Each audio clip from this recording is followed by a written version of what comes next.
Welcome back to Activating Basic Feng Shui, and we've reached session 3, relationships and travel and helpful friends.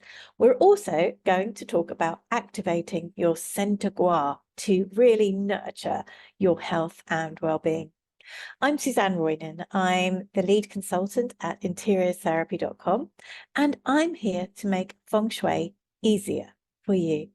Let's get started. So this is what we're doing this time. We're going to recap the last session, answer your questions, activate the Centre Gua. Then we're going to look at the southwest of your home. This is all about love and relationships. And the northwest, which is about travel and helpful friends. And then, as ever, you're going to receive some homework for next time. So once again, just to remind you, we have the Bagua.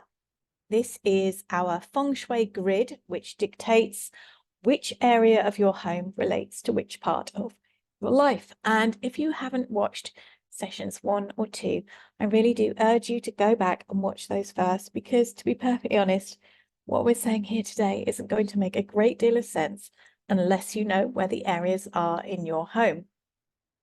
Once you have your floor plan and you've put your Bagua grid over the top of it, you're then able to identify exactly which area of the house you're working with. If you have questions, if you're not sure what to do, contact us at interiortherapy.com or go visit the Facebook group, facebook.com/interiortherapy, and ask your questions there.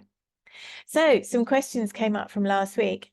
Sally wanted to know, do dried flowers, feathers and shells count as dead energy? Sally, dried flowers are most definitely regarded as dead energy. Feathers are, when they are used to serve in cushions or pillows or whatever, they're fine. But sitting around the house, not so great. Shells can be used as a bespoke feng shui remedy in certain circumstances, so you could hold on to those.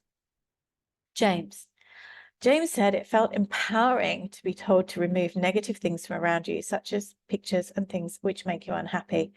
Yes, James, it is a very, very powerful thing to have at your fingertips when suddenly you realize that those things that you've been obliged to keep through habit, fear, guilt, confusion, even spite sometimes, are not doing you any favors. So yes, there is no obligation to keep those things which don't make you happy or that trigger negative emotions. Lisha wanted to know, as she says, my larder cupboard is in my center, and as we're currently reviewing our diet, nutrition, etc., we've recently got rid of lots of old tins and had a good tidy up. However, we do store medication, which includes prescribed tablets and also things like cough syrup, Lemsip, paracetamol, etc. Should we keep this somewhere else? And also, can I keep the cleaning products there? The center is the ideal place for really healthy food and for your medications. Anything stored there, anything at all, is fine, provided it's neat and free of clutter. And just going back onto the medications issue, by all means, keep your current medications, your supplements there. But if you're storing medication for conditions that you've recovered from that you no longer have, please do not keep those. Return them to your pharmacist, because it can become quite dangerous keeping them in your home. Okay, a couple of other questions. Susanna says, the center area of my property includes the fridge, freezer and larder, both of which are crammed full. Is that bad feng shui? Susanna, it's probably time to empty them and ditch anything that you won't eat or has gone past its best. Then clean them, refresh, and then organize them in a way that makes sense to you so that they don't become crammed or overfull again. Ben says, which is my facing, the wall with the front door in it or the main front wall? Ben, in this case, it's going to be the main wall with the windows rather than the front door. So I just show you, the front door is in one of these little porch bits on the front of the house, whereas actually the facing is going to be the main front of the house rather than the door into the porch. And Raj says, I laid out my Bagua, and then the money and travel issues we have made a lot of sense, as does the pressure we get from my parents in India. Can you explain how do I grid an upper floor which is a different size to the ground floor? Now, I'm just going to explain, if you've just joined us today and you haven't watched the earlier sessions, each of these areas relates to a different part of your life. Now, Raj says the money issues, he is missing his southeast completely. And the southeast is actually the area which relates to money. So when you're missing your southeast, you're going to be in quite a difficult situation financially. They're also missing their northwest, which is about travel and helpful friends. So again, any travel, whether that's your regular commute or traveling to the other side of the world, you're more likely to get hiccups and delays. And then he mentioned the pressure they get from parents in India. Yeah, so again, Raj is missing a lot of his east area. His east relates to the family and community, and in particular to older generations or the same generation as you. So you might also have problems, Raj, with your siblings, but especially parents and grandparents by missing all of these areas. Has to be said, Raj does have a very challenging floor layout, and I can understand why he's having these problems. But what he wants to know is, how do I grid an upper floor which is a different size to the ground floor? And Raj explained to me that there's a sort of little shelf area here. So the upstairs comes out over the top of this part of his home. And so what you can see here is that upstairs, he's missing all of these areas around the outside. So his grid just sits over the remaining space downstairs. So essentially, just to put that into context, you have your ground floor plan. Even if your upper floors are smaller, then you don't shrink the Bagua to fit the upstairs rooms. You use them just as a percentage of the entire Bagua downstairs. Okay, so I want to congratulate everyone who's been busy decluttering their Centre Guas. These are just some of the pictures we've had through. Well done to all of you. And we talked last time about what we need to do to make the Centre Gua a healthier, more effective space to live in for your physical, mental, and emotional space. But what we didn't have time to get to was, how do you activate it? We understood all of the things that we need to take away, all of the things that are causing you harm, but not what you do to get it working for you. So let's do that right now. To activate your Centre Gua, keep it tidy at all times. Use fresh flowers, use anything which represents good health to you. If you have fitness equipment that you actually use, by all means keep it there. If you have fitness equipment that you never use, why have you got it? It's taking up space. Use happy images. Fresh fruit is great, but make sure you eat it before it goes past its best. And also current medication, vitamins and supplements, another good thing to keep in your Centre Gua. Okay, so what is going on in the southwest and the northwest of your home? Let's take a look first at the southwest. Oh no, we won't. We will look at causes of an unhappy Gua. So we had a look at this in session 2, and we are going to look at this through each session just to remind you all the time about what you do not want to have in your home. Clutter, stagnation and dead things. By stagnation, I'm talking about any areas where you've got cobwebs, spiders, dust, grungy things. That is telling me that the energy is not flowing through that area the way that you want it to work for you. Don't have unsupportive art or books you won't ever read again. Deal with any damp. Always cleanse acquired furniture and mirrors. Just be really careful with anything that you receive secondhand. You don't know where it's come from or what it has experienced in previous homes, what's gone on in those previous homes. So it's always really important to give them a really, really thorough clean. Top, back, front, underneath, absolutely everywhere. And as we talked about in session 2, really carefully consider whether it's appropriate to bring a secondhand mirror into your home. Broken items we talked about, they are not helping you. Get them fixed or let them go. Sad and difficult memories, memories of a breakup, old love letters from somebody who's no longer a part of your life. If friendships are over, then don't keep those pictures that remind you of previous happy times with friends who are now perhaps more enemies than friends. It's not going to do you any favors. And of course, rubbish or dirty laundry, don't keep this in the center of your home. If you have to, if this is the only place for your bins, for your laundry basket, then keep them empty. Do the laundry, empty the bins as quickly as you can. Don't ever allow it to all build up. So we're going to activate the Southwest Gua, and the Southwest is as much about the relationship with yourself as it is with a significant other. And to be honest, the two areas that most people come to me wanting to get right are their relationship and their money.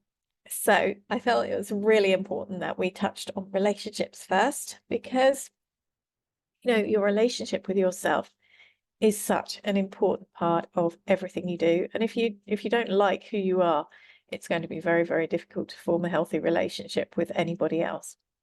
So one of the first things that we talk about in Feng Shui is to bring pair energy into the Southwest. And by pair energy, I mean buying things in twos, like these lamps. Buying, displaying, you might already have them. It might be 2 pictures. And the interesting thing is, couples tend to buy in twos, whereas singles often just buy 1. So think also about candles, cushions. What are you having that's on display in your home? When it comes to your bed, we're going to talk about this more closely in a moment or two. Think there in terms of organizing things in twos as well. The bed is not the place to organize things in threes, just saying. Okay, so another way you can activate the Southwest is with art, with sculpture, and even with peonies. Now, peonies are renowned as very symbolic as lasting love. So if you choose peonies which are a soft pink, or a soft pink would denote lasting love, a richer pink or red would denote passion, lasting love, it lives on beyond passion. I hate to say it, but it does. And so let's just think about what you are looking for in your life. If perhaps you're single and you want to invite new love into your world, then maybe choose some peonies which are a very hot dark pink, or a very rich dark red, because that will just bring passion into your life. But if it's sort of one it's beautiful and it's lasting, and this is the person you want to spend the rest of your life with, you might just tone that down to a softer pink to represent lasting love. Choose items which you like and feel connected. So if you look at this sculpture here, the couple are obviously coming together. It's really important that they're coming together. They're either facing one another, they're perhaps touching but facing in the same direction. You don't want people sitting with their backs to one another or walking away. A connected couple in the dance, even connected cats. If you love your cats and this symbolizes pure love to you, go for that. But don't pick up anything which doesn't feel good to you, even if it ticks all the boxes. If you look at it and it just makes you feel rubbish, don't do it, please. Not going to help you. So also another way to activate the Southwest is to have photos of you with your partner. And it's important that you're looking happy, but not family photographs with kids or grandkids. And if you're single, choose the type of person you would like to have as a partner, or the relationship that you would like to have in your life. Now, one of the things that I say to people who have got photos, for example, in their bedroom or the Southwest Gua, which are include family members or kids, is that in the Southwest, you should really only be exhibiting images or bringing in the energy of your romantic partner. Essentially, don't bring in the energy of anybody that you would choose not to see you naked. So this isn't the place for photos of the grandchildren. It's not the picture, the picture from work or from school. It's very, very much about the couple themselves and nobody else. And another way of activating your Southwest is to make room for love in your life. Now, this goes as much for the bedroom as for the Southwest. So if the Southwest happens to be a completely different part of your home, there's no relation to your bedroom, okay, that's fine. Leave a little bit of space there. But certainly in the bedroom, if you are looking for love, always make room for it. Clear a drawer, have some spare hangers in the wardrobe. Make sure that at the point that you meet somebody new, there is space to welcome them into your life.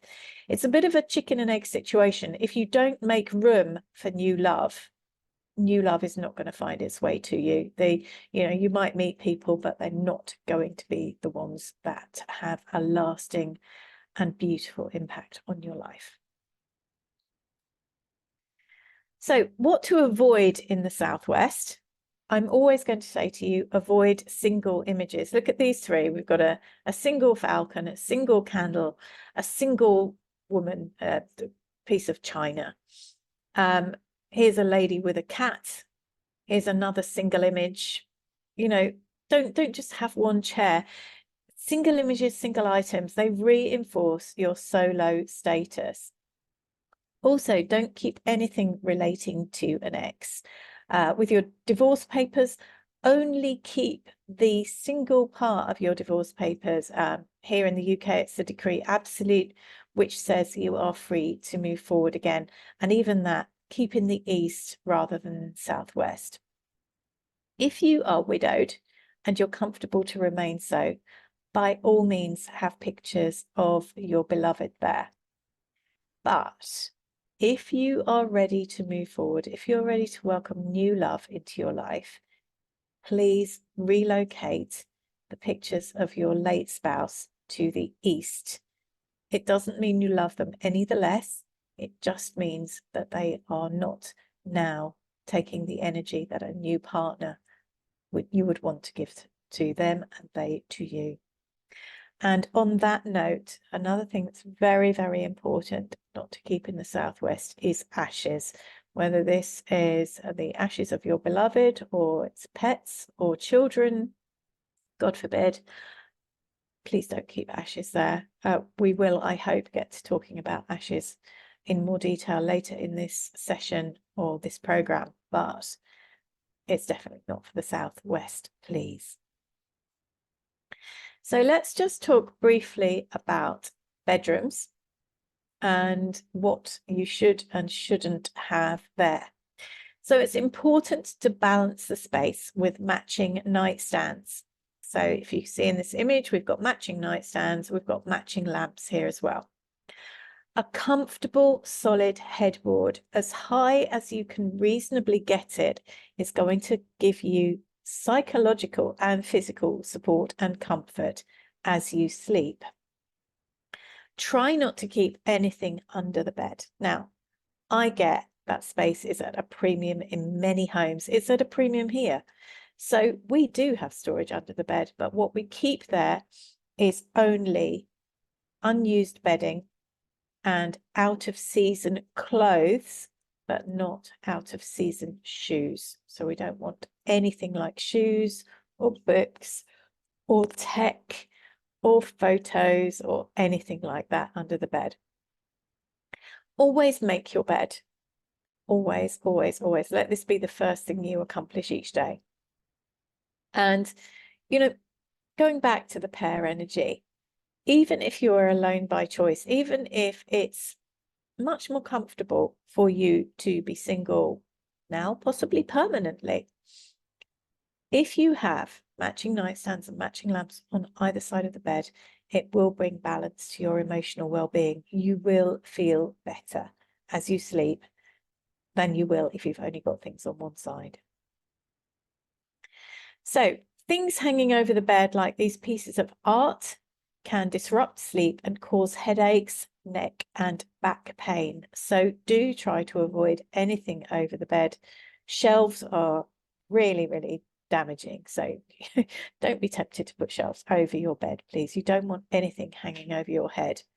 And also try to avoid sleeping under a window if it's at all possible. Instead, choose a solid wall. You will sleep better.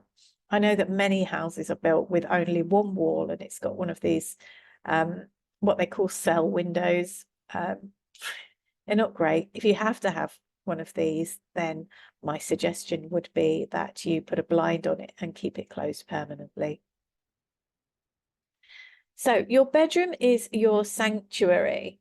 So we have to think about this in terms of not just your romantic life, but also your quality of sleep, your healthy lifestyle, everything that comes along with quality sleep.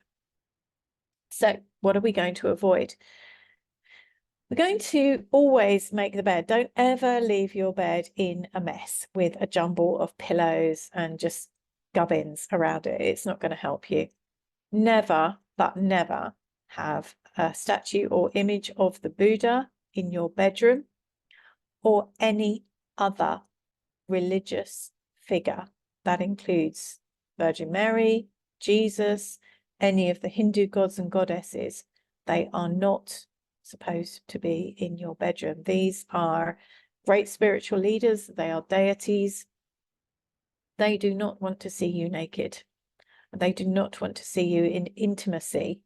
They deserve respect and reverence. So never in the bedroom, and in certain circumstances, having them in the bedroom can really backfire on you. So I strongly, with all of my heart, say to you, please never have deities in your bedroom. Photos of previous generations of the family, no thank you. And also photos of you with your friends. This is not the place for them. Put them elsewhere, ideally in your northwest. Definitely not in your bedroom, even if it is in your northwest. So actually activating the Northwest Gua, which is about your travel and helpful friends. So Judith activated her helpful friends to call in an elusive electrician. And if you were selling your home, you might choose to put the logo of your chosen estate agent in the Northwest. You know, it's really important to choose the right realtor if you want to get the best value for your home. Jenny chose a photo of a pony-mad teenager when she needed somebody to feed her horse at weekends, and others have found gardeners, car mechanics, courtesy cars, loan cars.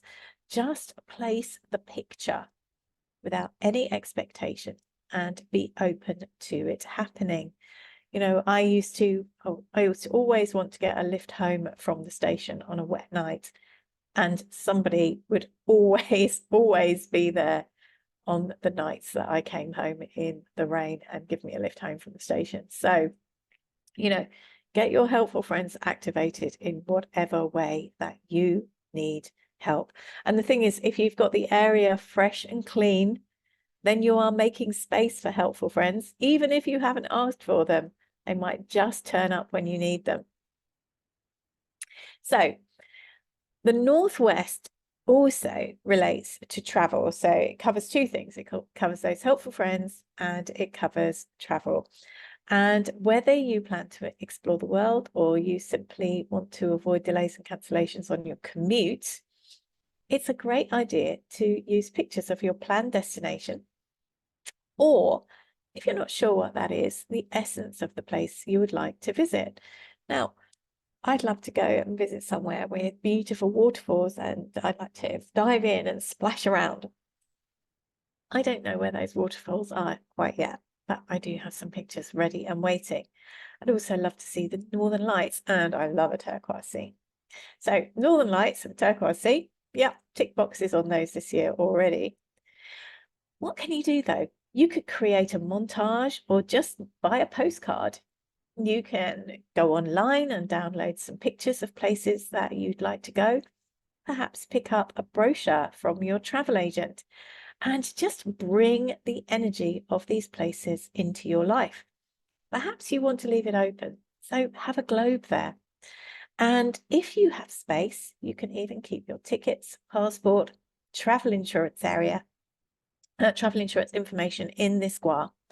And if you've got cupboard space, keep your suitcases there too. All make traveling easier. So that is an overview of those 3 areas of your home. We've activated the center area. We've talked about your health and well-being, what is a good thing to keep in that center area. We've also talked about what the Southwest is all about. It's about your romantic relationship, your relationship with yourself, and also activating the energy of inviting somebody new into your home. You can do a lot more on that by using the Manifesto for Love process, which if you would like to know more about, just ask a question on the Facebook group and we'll put some information there for you. The Northwest is about travel and it's about helpful friends. And these are the people who are there for you when you need something extra. It's not the friend who goes drinking Prosecco with you on Friday night. It's the person who is there to fix your tire when you have a puncture or turns up to mow the lawn because your lawnmower is broken. Those are your helpful friends. So what are we going to do with the homework this week? We're going to download the info sheet, take photos of the Southwest and the Northwest Guas of your home. Note anything in your Southwest which may not be supportive of your relationship with yourself or a significant other, or maybe pushing love away, like those deities that we talked about. So note anything in the Northwest which may not be supportive of friendships, useful people, or your travel plans. Deal with it. Easily said, I know, but deal with it. Spruce up the area, do that deep clean we talked about last time, and take photos of the after. And if you're struggling or you have any questions, relax, just ask them at facebook.com/interiors therapy. And if you cannot wait to get going with your Feng Shui, if you just want to bring this magic at full power into your home, do please book a personal inspiration call with me. You can find the link at interiorsTherapy.com. So until next time, thank you for your company. I hope this has been interesting. And if you do have questions, please ask. We're here to make Feng Shui easier for you. Have a great day.